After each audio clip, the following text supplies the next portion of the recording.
Bom dia, meu público, bom dia, meu povo do meu canal. Então, gente, e hoje uma entrevista eu comigo mesmo. Então, eu mesmo vou entrevistar a mim mesmo, mas em uma outra suposição.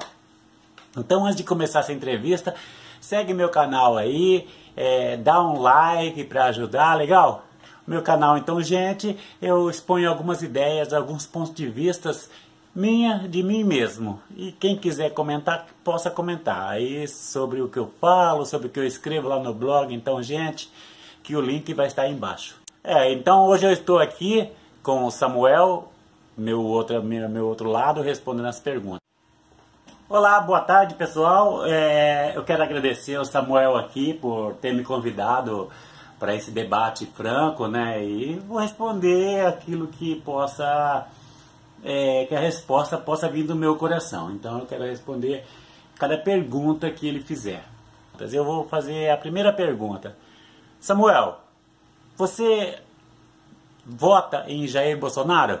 Se eu voto em Jair Bolsonaro, bom, eu acho que o princípio da democracia é a gente escolher os nossos candidatos. Seja ele da direita, da esquerda, seja ele honesto, seja ele ladrão, seja o que for. Então esse é o princípio democrático. Então cada um vai escolher os seus candidatos. Na verdade, dos candidatos que se apresentaram aí como presidenciáveis, então a minha escolha, sim, eu vou votar em Jair Bolsonaro. Eu só espero que as pessoas aprendam a respeitar aquela escolha democrática. Né? O que a gente observa é que até alguns líderes religiosos, não, vamos dar nome aos bois. Né? Eu tenho muito respeito por essa pessoa, mas eu acho que ele falou besteira. É o caso do Silas Malafaia. Em dizer assim, que você é adorador de homem. Não sou adorador, eu sou eleitor. Adorador é uma coisa, adorar é uma coisa. Eu sou eleitor de Jair Bolsonaro. Então eu penso que você deveria frear um pouquinho a sua boca. Né, Silas Malafaia. Eu sou eleitor de Jair Bolsonaro e eu quero deixar bem claro que até a data de hoje eu sou eleitor de Jair Bolsonaro. Então é como diz aquela música de Raul Seixas, né? Eu prefiro ser uma metamorfose ambulante. Então o que é metamorfose? Você pode alterar. Então, mas uma coisa que talvez não vá acontecer nessa mudança dessa metamorfose, amanhã eu disser que vou votar no Lula, né? Isso aí eu acho pouco provável. Tá bom. Você não acha que ele é um pouco homofóbico, racista, misógino? Bom, o que a gente escuta na mídia aí é dizer que Jair Bolsonaro é racista, homofóbico, misógino, entre outras coisas, né? E eu fazendo o meu papel democrático de escolher um candidato, eu vou estar observando esse tipo de coisa. Mas eu vou ser sincero, eu pessoalmente ainda não consegui enxergar essa questão do racismo, misógino, seja lá o que outra coisa que falam do Jair Bolsonaro. Racismo seria aquele caso fatídico do CQC, onde ele é entrevistado por um notebook, que é feito as perguntas e ele responde. E parece que a Preta Gil faz uma pergunta para ele e respondeu, e colocaram isso aí como racismo, né? Que, se eu não me engano, me parece que a pergunta da Preta Gil era assim: se seu filho casasse com uma negra. Mas a resposta que ele deu não teve ligação nenhuma com essa pergunta da Preta Gil. Então, quando chegou no Supremo, que eles exigiram a fita virgem, a fita gravada para poder fazer a cariação, ver certinho, parece que o CQC, parece que eles apagaram a fita, eles não entregaram a fita. Então eu acho pouco provável. E na questão do racismo, seria ele tão racista que ele casou com uma descendente de afrodescendente? E com relação a um filho seu namorado, uma negra? Não tem problema nenhum. Olha, o meu sogro mora aqui na Ceilândia. O nome dele é Paulo Negão.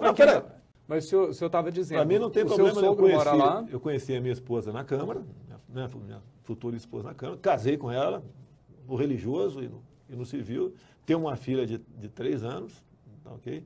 E meu sogro é o Paulo Negão. Sem comentário.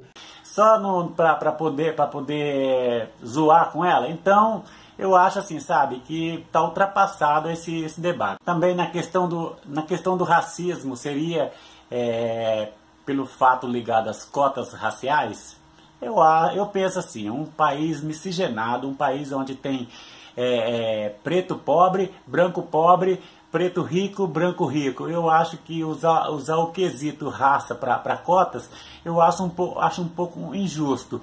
Com aquela pessoa branca que é pobre, que não teve acesso às melhores escolas, então eu acho que a cota deveria ser social. Eu acredito que eles acusam ele de tudo isso aí é porque não consegue acusar ele de corrupto. Você poderia dizer que você é 100% aquilo que ele pensa? 100% Jair Bolsonaro? Só um minutinho só, tomar uma água. Olha, eu vou ser sincero para você, viu, meu caro Samuel? 100% eu sou só Nosso Senhor Jesus Cristo. Então eu sou 100%. Os valores da família, né, o patriotismo, então aí eu concordo em 100%. Mas 100% de Jair Bolsonaro? A questão da minha escolha é assim, não tem como, eu não sou 100% de Jair Bolsonaro. Mas a questão da minha escolha, ela dá assim, existe um centro daquilo que é normal. Então a pessoa, quando ela sai daquele centro, daquilo que é normal, é natural. Todo mundo, ninguém está ali, ninguém é unânime naquele centro, naquilo que é natural. Ele sai um pouquinho, ele se torna excêntrico. Agora o que não pode é sair muito fora daquilo que é natural. Muito fora daquilo que é normal, correr muito fora. Então tem aquela metade ali, um pouquinho pode sair. Agora, tem uns que destoam demais. Então, não, 100% eu não sou. Mas eu posso afirmar que entre os presidenciáveis que estão aí, Jair Bolsonaro é aquele que eu mais identifico com as suas ideias. Agora, 100%, não, aí não. 100% Nosso Senhor Jesus Cristo, como eu disse. Você tem certeza que ele é um bom administrador? Essa é uma questão que muito se fala na mídia. Se Jair Bolsonaro é um bom administrador ou não é. O nosso Brasil, ele tem sido governado aí, né? E a colocação que eu quero dizer é o seguinte, se pegar esses dois últimos presidentes que tiveram à frente do Poder Executivo, vamos dizer Lula e Dilma, e colocar Jair Bolsonaro, Lula e Dilma em uma sala de aula e dar uma prova do Enem para eles fazerem essa prova, se a somatória das notas de Lula e Dilma for maior do que a nota de Jair Bolsonaro, então eu não voto nele. Então só isso que eu tenho a dizer. Como você disse aqui, você vota em Jair Bolsonaro. Então, na sua opinião, quem seria o melhor vice para ele? Quem seria o vice do Jair Bolsonaro, né?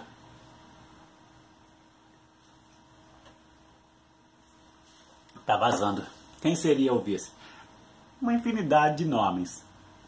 Eu vou deixar assim agora um pouquinho de humor aqui. Eu me coloco. Jair Bolsonaro, eu quero ser seu vice. Me chama que eu vou.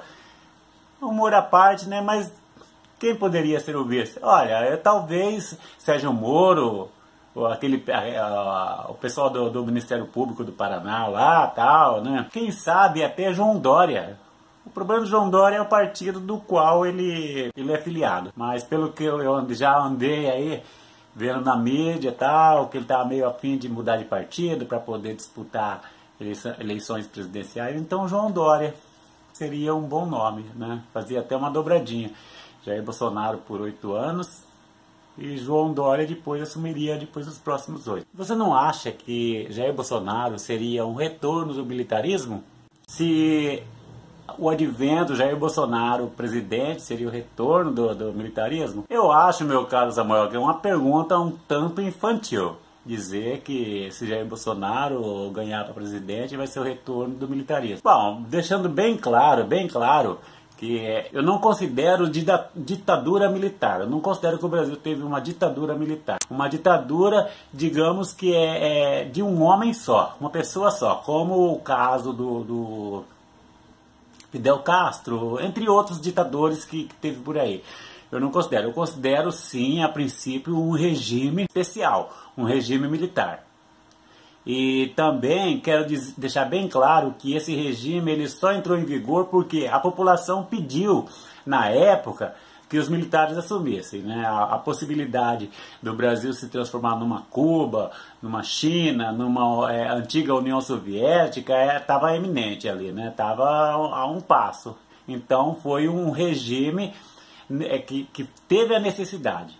Inclusive eu tenho até um vídeo aqui no YouTube, vou deixar o link aqui embaixo aqui, que eu falo sobre ditadura e regime militar de governo. Então, se vocês quiserem dar uma olhadinha nesse vídeo aí, o link está aqui embaixo aqui. Se o Bolsonaro ele for eleito, ele vai ser eleito democrático, então é uma eleição democrática. E que as pessoas vão votar democraticamente um militar no poder. Então esquece a ideia de ditadura, esquece. Isso aí foi em outros tempos. Mas, no entanto, eu vou ser sincero. Eu sou de 61, então 70, 71, 72, eu já sabia muito bem do que era a coisa. Então, era assim. Os professores, eles eram respeitados. Nós tínhamos segurança, tinha desemprego igual hoje. Tanto é que as pessoas andavam com a carteira de trabalho no bolso. Porque para você provar que você estava trabalhando, porque se você não estivesse trabalhando, então você era taxado como vagabundo, porque emprego tinha. As melhores escolas eram as escolas públicas, então eu tenho muita saudade daquele tempo, assim. Só que é o seguinte, eu volto a bater na tecla. Sou contra qualquer tipo de ditadura, seja ela de direita, de esquerda, de centro, do lado que for. Então eu acho que a pior democracia é melhor do que a melhor ditadura.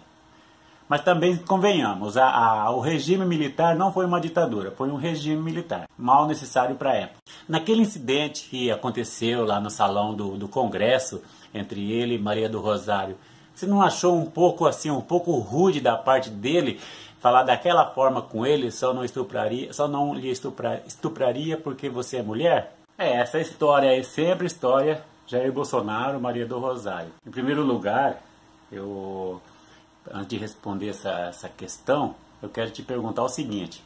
Você assistiu o vídeo da Rede TV? Eu convido vocês a assistir o vídeo. Vai no YouTube e assista o vídeo completo dessa peleja entre Jair Bolsonaro e Maria do Rosário. Basicamente foi assim, ele estava no pátio do Congresso, dando entrevista, foi na época lá do fato lá envolvendo o Champinha, e a discussão era a redução da maioridade penal. E falava-se sobre o assunto acontecido, que a deputada, ela foi até ele estava dando entrevista para a Rede TV, e ela chegou alegando que todos esses fatos ocorridos, essa violência, esse estupro, ele era o culpado, ele era um incentivador de tudo isso aí. Sendo que o assunto em pauta ali era a redução da maioridade penal e endurecimento das leis para estupradores, né? E ela acusando ele de ser o responsável por esses crimes e o chama de estuprador. Olha, ele é um deputado que ele trabalha para endurecer as penas para estupradores. Ele é uma pessoa casada, um cidadão honrado. Ele foi ofendido. E na resposta a essa ofensa, ele diz que se ele é estuprador, ele não a estupraria porque ela não merecia, entendeu? Então ela não merecia. Na minha opinião, eu penso que a mulher ela não tem o livre conduto para chegar, ofender, querer agredir, querer fazer isso ou aquilo outro com um homem. Eu acho que no momento ali, é como ele diz, as pessoas veem o sapanão que ele dá, mas ninguém vê o carrinho que ele leva por trás, entendeu? E a resposta foi de imediato, foi tipo assim, na legítima defesa como resposta. O que eu entendo ali naquele momento, quem deveria ser processado seria ela, por acusá-lo de estuprador. Bom, enfim, o vídeo está no YouTube, é só assistir o vídeo. Bom, legal, eu estive aqui com o Samuel e ele respondeu as questões. Quero agradecer o meu amigo Samuel por ter me convidado aqui para esse debate aqui. Espero o seguinte, que vocês se inscrevam no meu canal, que vocês curtam aí, legal? E estamos aí, beleza? Então, um grande abraço de coração para vocês. Sou Samuel Rodrigues.